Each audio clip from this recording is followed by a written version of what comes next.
What's going on, guys? This is Jacob Viral. Today I'm going to be doing some testing inside the box. This is part one of many.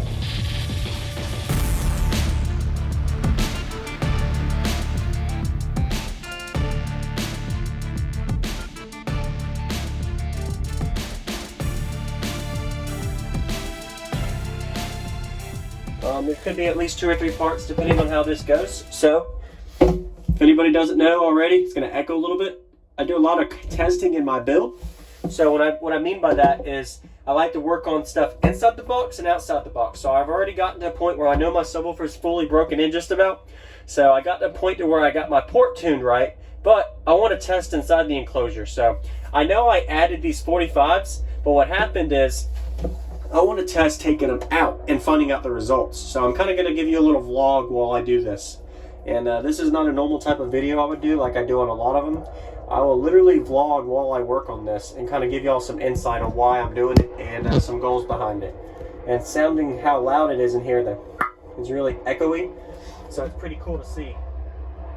So let's go ahead and get started. So before anything else, while you guys are watching, and I'll be doing this, I haven't taken the loading wall out so y'all can kind of see. I don't have a loading wall. The loading wall is still in, but I can fit in here and actually work with this as I'm doing it. But just by the echo that y'all can hear, you can definitely tell that I got my box really well built and sealed off. That's why I use the tape. But yeah, for this video, enjoy. Gonna be doing this while I talk to give y'all some pointers and things of changes that I'm gonna look into within the box. And the main thing I want to focus on first is the 45s. The reason I want to take these out to start with is I did not test to confirm that I gain or loss with the 45s in it before.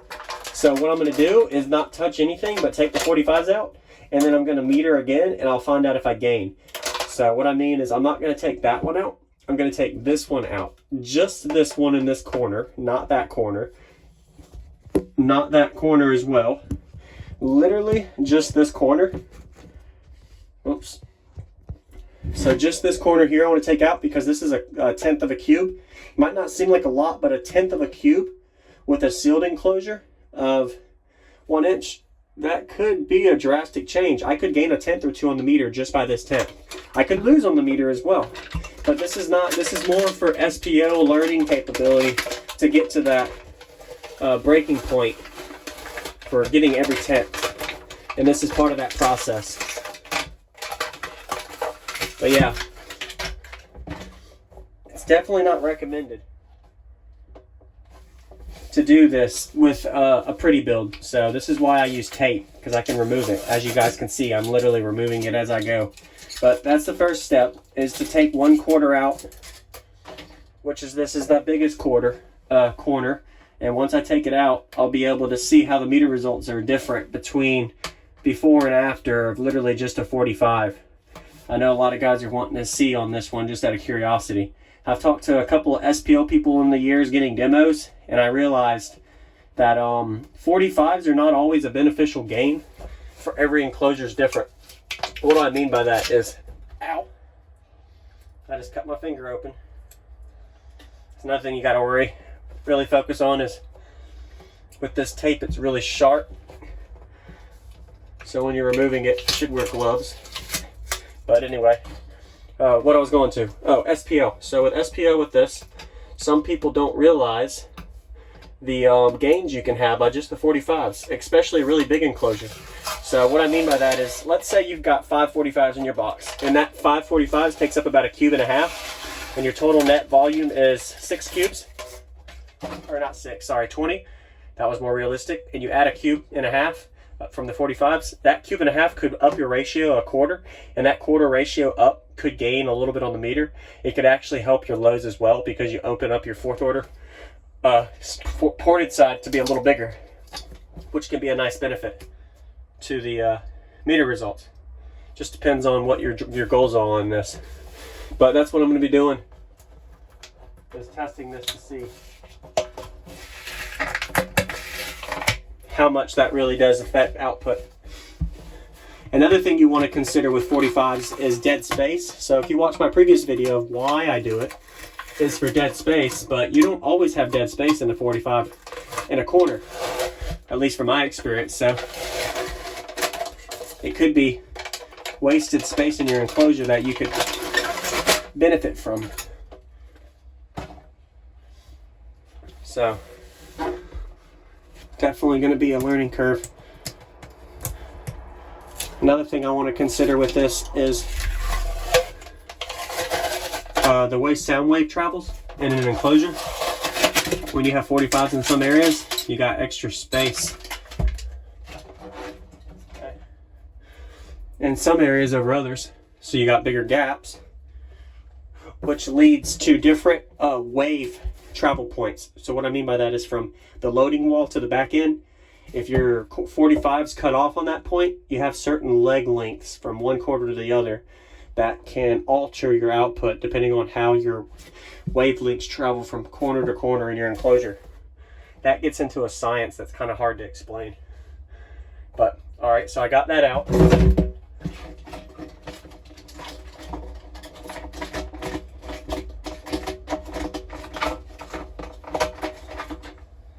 Okay, now let me go ahead and unscrew it.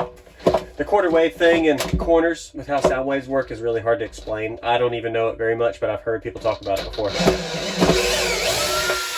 But what I did with this was literally screw into the side, so I can go back in there and just tape it up, the holes. And from there, find out the difference in the results. Since I knew what my results for my SPL was before, all I gotta do is just full tilt the clipping like I did before. And if it goes up, it's a gain. If it goes down, then I could consider installing it back. And it's not gonna matter much. So that's a nice thing about bigger enclosures. Another thing I was gonna talk about today in this video is some people were asking me, why didn't I do more subs or a larger size sub? Because I have the space and the capabilities of it. Why wouldn't I do that? Well, I wanted a challenge. I wanted to go with something that was a 4-inch coil that could handle 3,000 to 4,000 watts clamp, and I didn't want to go on a size scale. So meaning I could have gone an 18, but the 18 would have taken up more space and it wouldn't have been as impressive. Somebody doing a 153 sealed on glass with a 12 is way more impressive than somebody with an 18 doing that, because your cone area is almost double. Both are achievable. The 18 would have a little bit more pressure to work with, but I would also have a lot larger of a box to have the high ratio I wanted out of a 4th order. And in order to do that ratio, I needed a smaller size sub too. I needed at least a 5-to-1. So that way I would have that insane peak that I wouldn't have gotten with like a 2.5-to-1. I'm fighting this one. But yeah, hopefully I'm teaching. If you have questions ever, just feel free to ask in the comments, and I'll answer some of the other guys.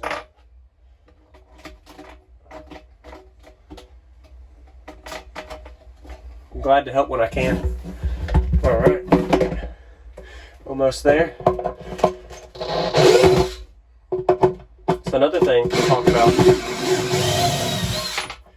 with 45s is the length and depth of the 45. So what I mean by that is this 45 is really big, while this 45 over here is like half that size. You can test different depth 45s to see if you gain in certain ones. I would say just on an average scale, because of so many people I've watched demoing, an average builder normally does like a 3x3 45, not a 5x5 or a 6x6. What I mean by that is 6 inches by 6 inches length. Most of them are usually a 2.5 to 3 inch by 3 inch. I don't know, maybe you guys can get feedback on that if you know. But from what I've learned, seeing people, most of them don't have 45s this big because it takes up so much space. The main reason I did it is because I wanted to shrink the ported side, because my ported section was quietly too big. But now I'm reversing that. I want to get my ported side a little bigger. So me doing this gives me that result.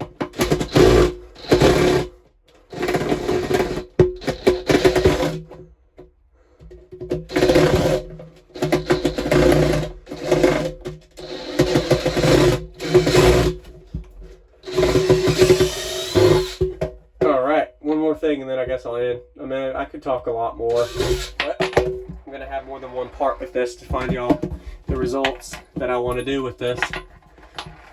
I want to really be interested in seeing what kind of gains I get. I'm gonna guess I gain 2/10. I could get up to a 54 by just burping with this out, or I could lose. I don't know. Anybody still watching? Feel free to comment and let me know what you think will happen. If I'll gain or lose. And then we'll see in the next video if I gain or lose. Pretty self-explanatory. So that was a scrap piece of wood that I had left over. That's why you see a couple extra holes there. But yeah, I've been bleeding. Cut myself, so but it's all right. So just a little bit of tape, a little bit of time, a little bit of blood and effort, and get that 45 out.